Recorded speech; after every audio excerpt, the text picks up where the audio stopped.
नमस्कार, स्वागत है आप सभी का हमारे खास कार्यक्रम खास मुलाकात में। आपके साथ मैं हूं सोनाली शर्मा।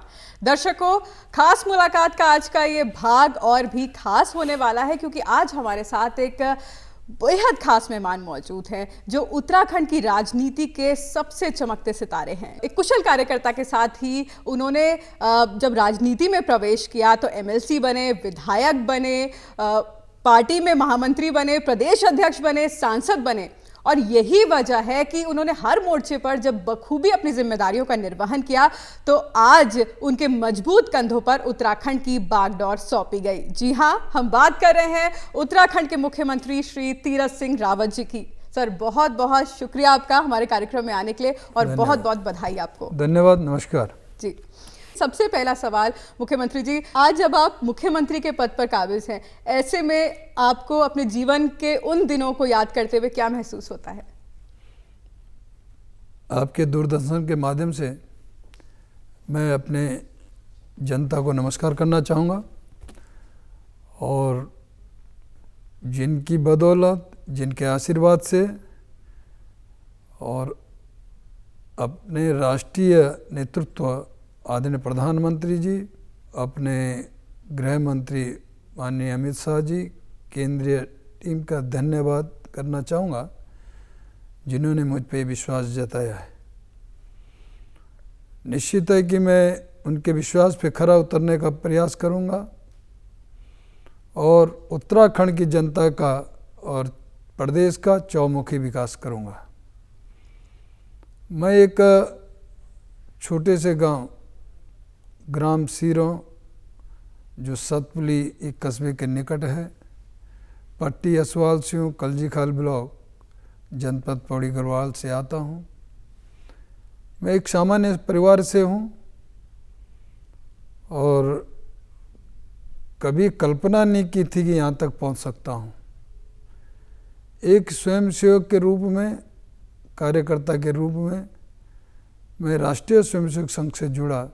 विद्यार्थी जीवन में गया तो पढ़ाई के लिए था, लेकिन संघ के संपर्क में आने से मैं प्रचारक निकल पड़ा और राष्ट्र की भावना से ओतप्रोत होते हुए,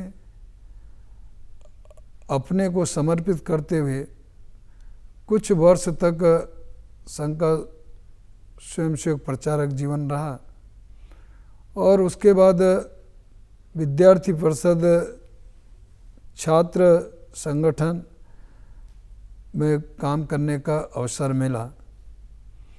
गढ़वाल विश्वविद्यालय का छात्र संघ अध्यक्ष रहने का भी अवसर मिला। छात्रों की समस्याओं का निदान करने का भी मुझे शुभ अवसर प्राप्त हुआ। इतना ही नहीं तो विद्यार्थी परिषद, जो आज देश और दुनिया का सबसे बड़ा राष्ट्रीय छात्र संगठन है, उसमें संगठन मंत्री पूरे उत्तराखंड मेरठ क्षेत्र के राष्ट्रीय मंत्री का एक दायित्व निभाया। उसके तत्पश्चात उत्तर प्रदेश के भारतीय जनता युवा मोर्चा में प्रदेश उपाध्यक्ष रहा और राष्ट्रीय कार्यकारिणी में सदस्य के रूप में काम किया। साथ ही उसके तुरंत पश्चात भारतीय जनता पार्टी के द्वारा मुझे 98 में एक एमएलसी के रूप में उत्तर प्रदेश की विधान परिषद में मौका मिला और उसमें रहने के पश्चात उत्तराखंड नवनिर्माण हुआ। माननीय अटल बिहारी वाजपेयी जी की जो देन है, उस राज्य में पहले गवर्नमेंट में शिक्षा मंत्री में रहा और यहाँ से होते आगे फिर जो भी पार्टी ने दायित्व दिया मेरे नेतृत्व ने, वो मैंने बखूबी निभाने का काम किया।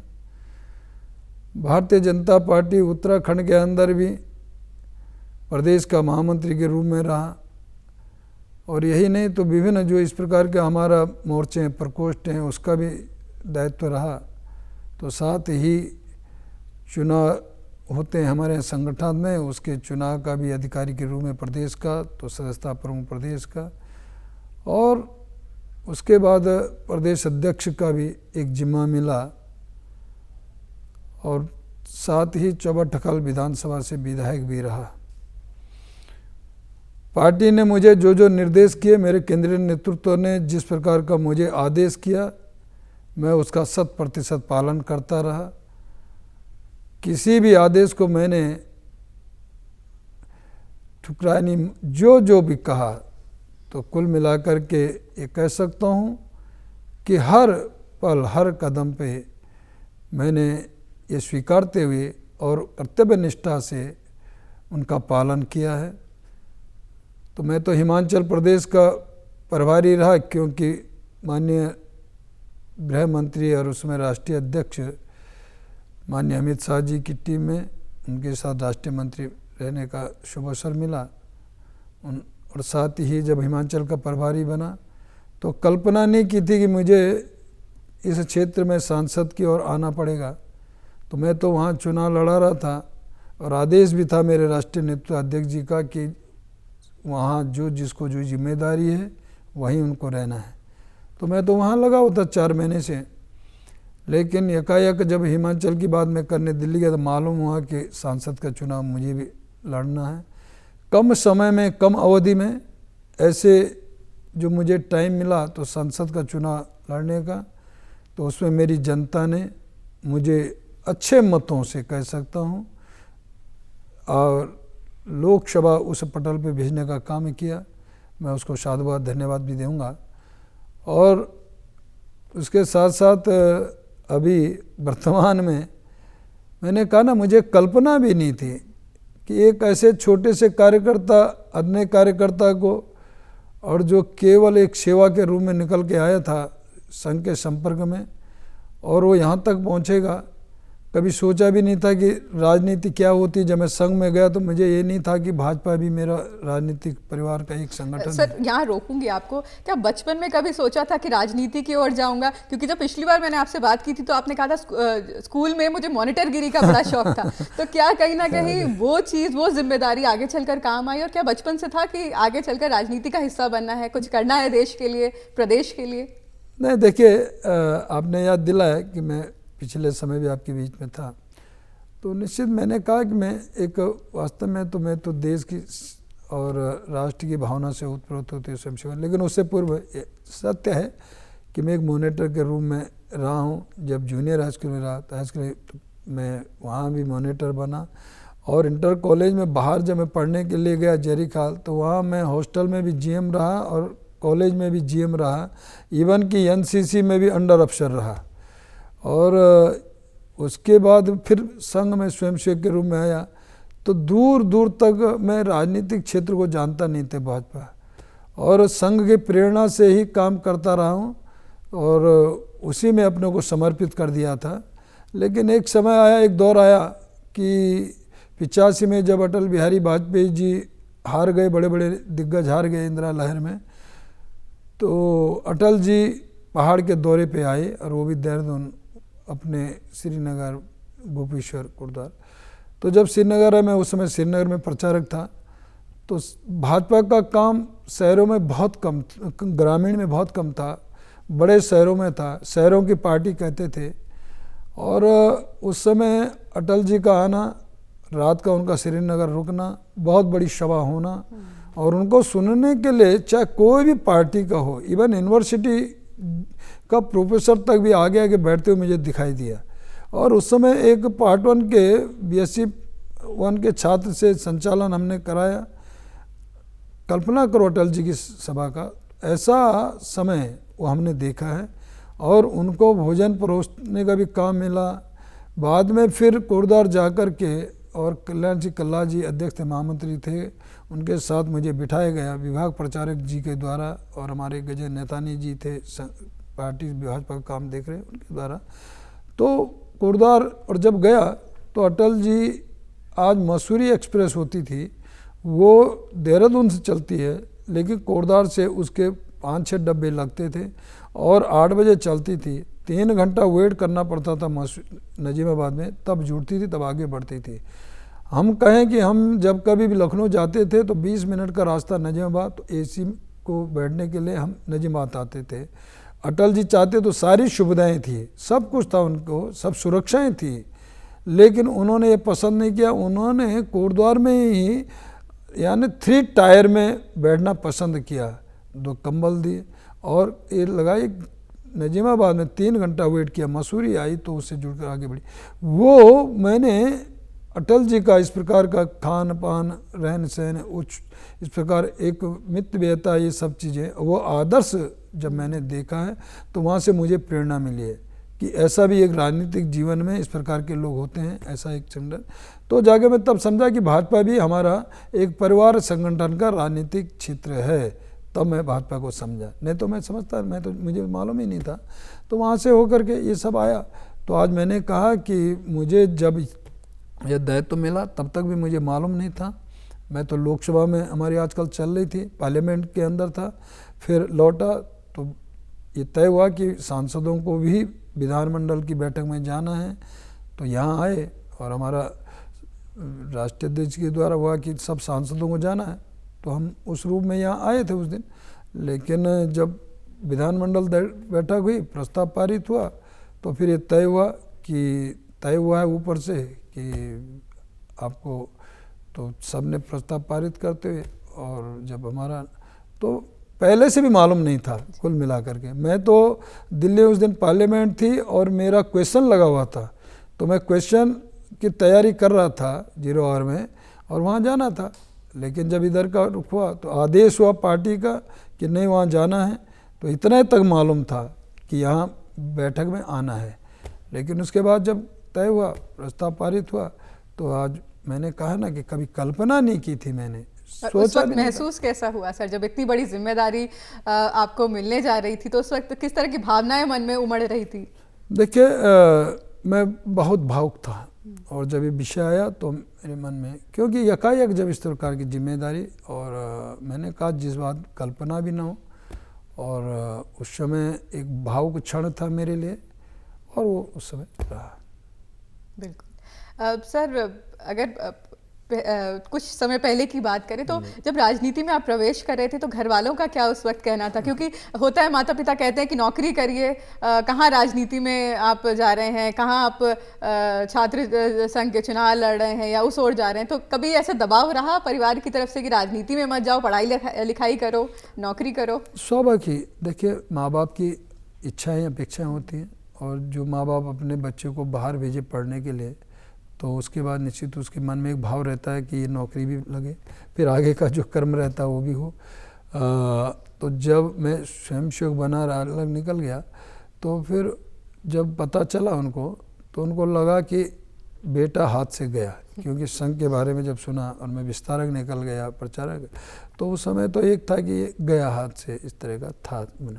लेकिन जब राजनीति में, तो जब वो क्षण जब उस समय निकल गया, तो फिर राजनीति में तो उन्होंने भी कभी ऐसी कल्पना रही नहीं, क्योंकि मेरे परिवार में कभी राजनीतिक परिवेश का नहीं रहा। मैंने कहा एक सामान्य परिवार, छोटा परिवार, पिताजी रेलवे में थे, तो इस प्रकार का दौर था, तो दूर दूर तक भी उनको भी नहीं था। और मैंने कहा ना, मुझे भी राजनीति में इस तरह का वो नहीं था। मैं तो स्वयं सेवक प्रचारक के रूप में, और केवल इतना था कि मैं निकल चुका था देश की सेवा के लिए।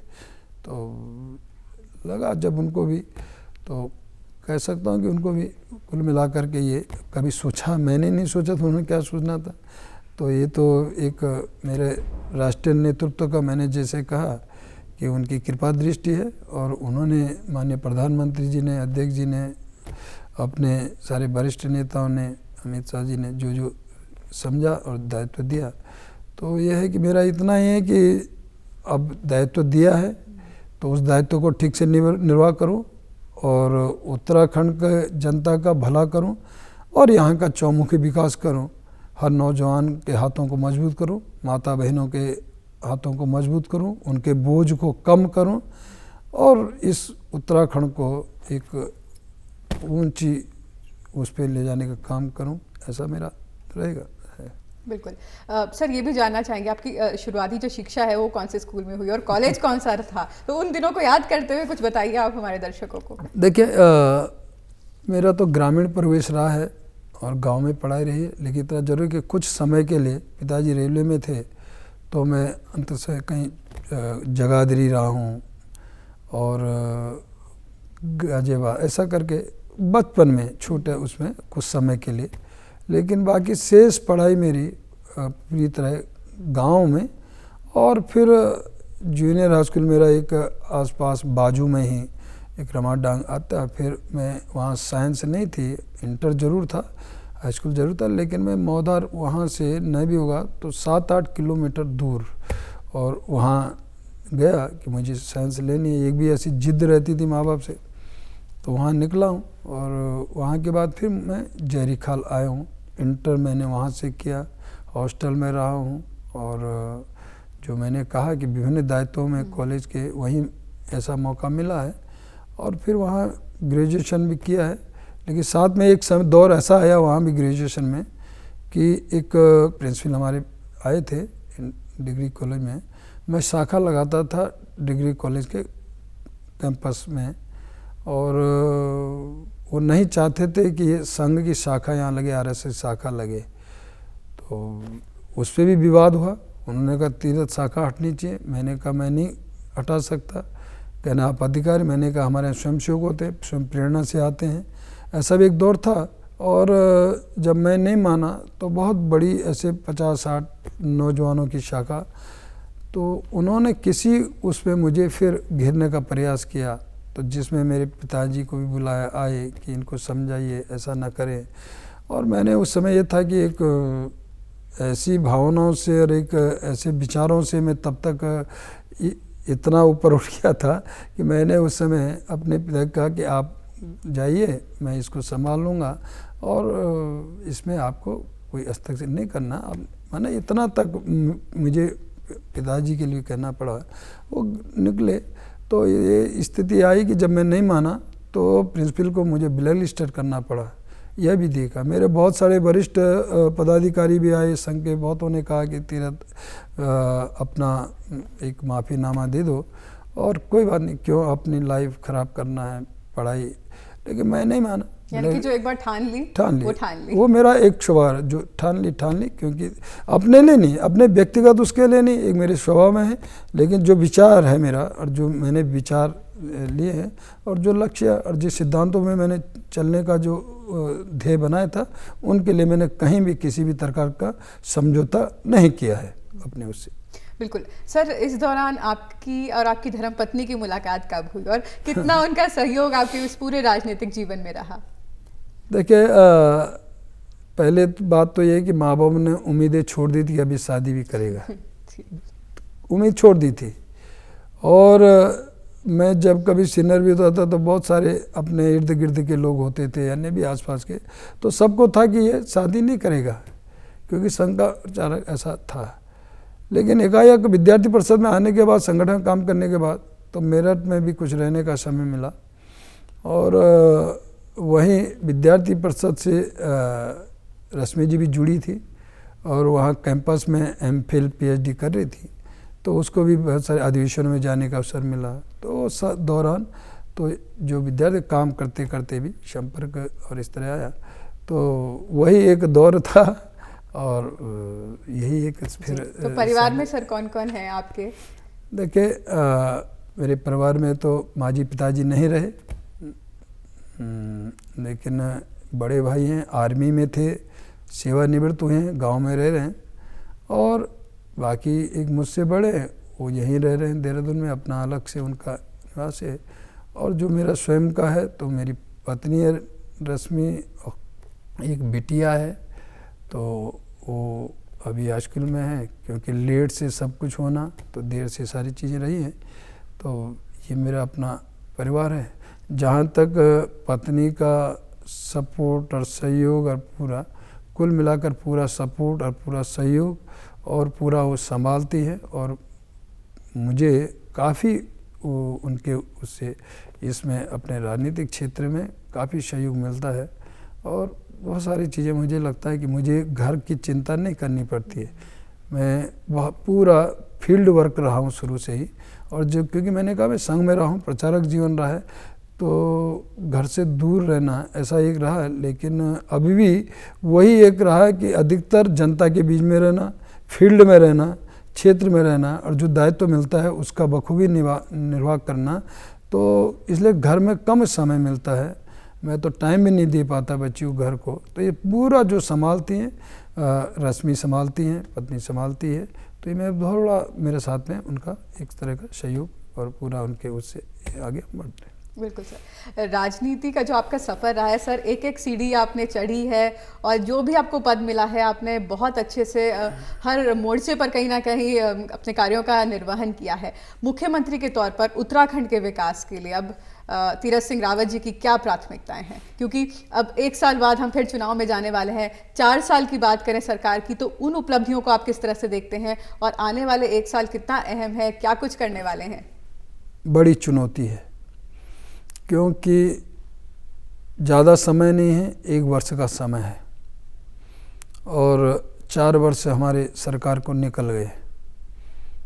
तो बहुत सारे काम हैं, जनता के वादे हैं, जनता की अपेक्षाएं हैं और उनको पूरा करना यह भी मेरा कर्तव्य है। और मेरी पार्टी का जिस तरह का ध्येय उद्देश्य, और मैंने कहा कि जो आदरणीय प्रधानमंत्री मोदी जी का जिस तरह विजन है आम जन के बारे में, सबका साथ, सबका विकास, सबका विश्वास, आम जन को, जनता को विश्वास में लेते हुए आगे बढ़ना, विकास कार्य करना, कोई भूखा न रहे, कोई प्यासा न रहे, ऐसे जो परिकल्पना प्रधानमंत्री मोदी जी की है उस ओर हम आगे बढ़ने का प्रयास कर रहे हैं, करेंगे। और मैं कह सकता हूँ कि इतने काम हुए हैं कि कल्पना नहीं की होगी कभी लोगों ने कि ऐसा हर घर में उजाला, हर घर में शौचालय, हर घर में जल, ऐसा प्रधानमंत्री का हर बेटी पढ़े, बेटा पढ़े, बेटी आगे बढ़े, प्रधानमंत्री कन्याधन योजना और इतने सारे काम हुए हैं। तो मैंने कहा ना कि प्रधानमंत्री मोदी जी का जिस तरह नया भारत, तो उसी तरह उत्तराखंड नया आयाम, नया ऐसा जो झलकता है, दिखता है, वो मोदी जी की कृपा दृष्टि है, यहाँ का चौमुखी विकास। तो उसको मेरी प्रदेश सरकार ने भी आगे बढ़ाने का काम किया। हर घर में नल में जल, यह विस्तार से इस योजना को हम नीचे तक ले जाने का काम कर रहे हैं।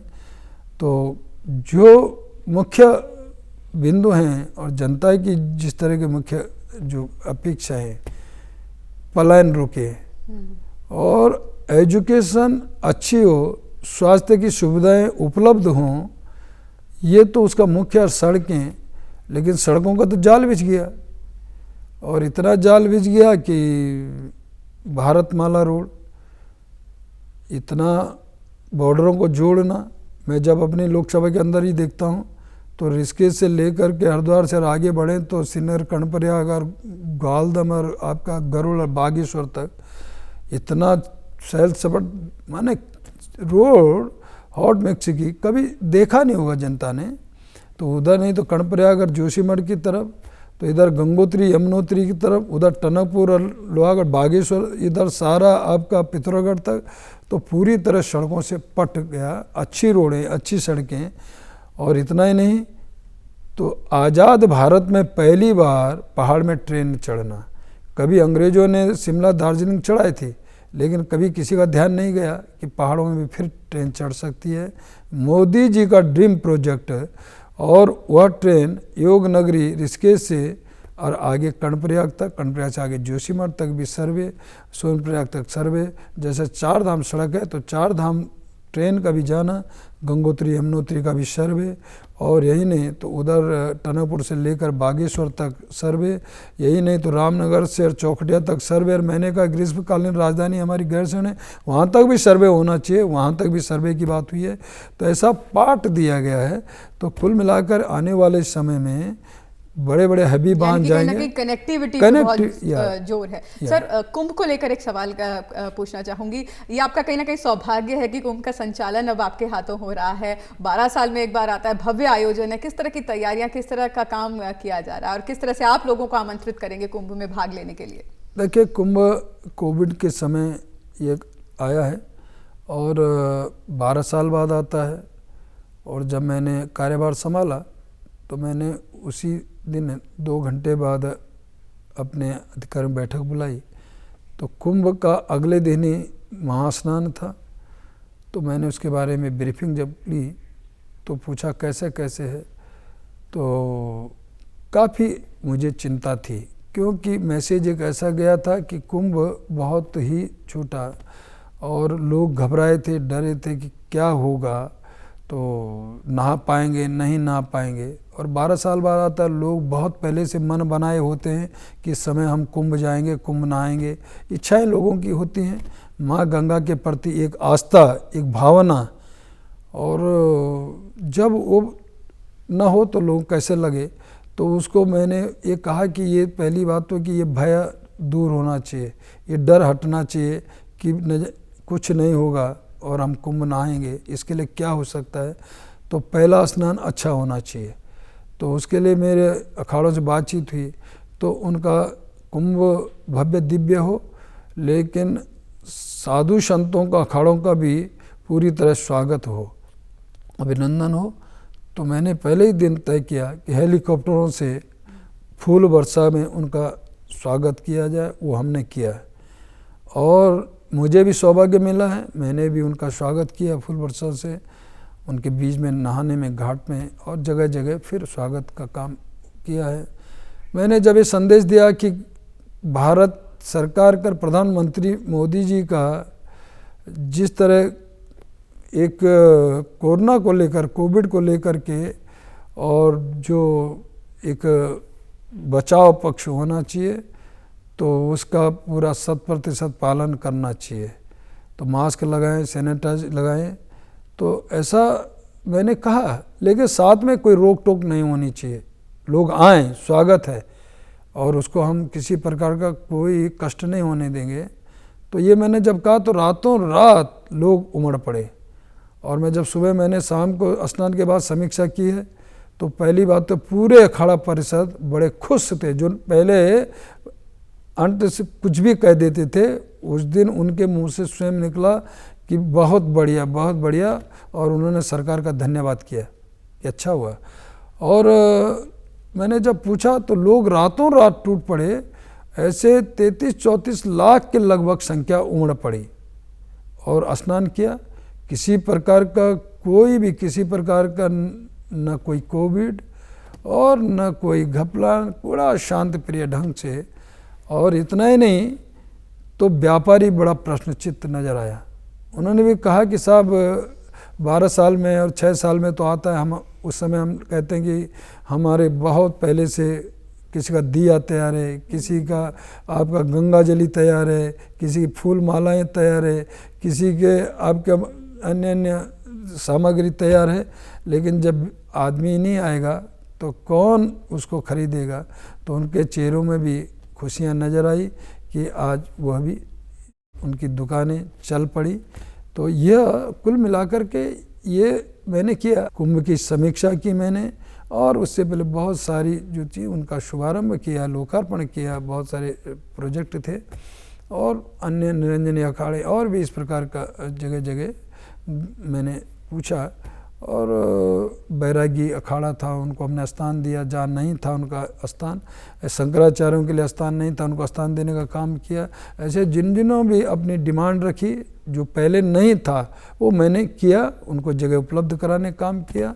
और आगे भी तो कुल मिलाकर के अच्छा हो, सफल हो। आगे 3 स्नान और आने वाले हैं और वो बढ़िया हों, भव्य दिव्य हों, ऐसा मेरा प्रयास है। और सब लोग खुश रहें, ऐसा सबको मौका मिले, इतना प्रयास हम कर रहे हैं और बार बार उसकी समीक्षा हम लोग कर रहे हैं, ऐसा लगता है। लेकिन मैंने ये ज़रूर इतना फिर मैं कहता हूँ कि जो गाइडलाइन है कोविड की, उसका पालन करना ही करना चाहिए।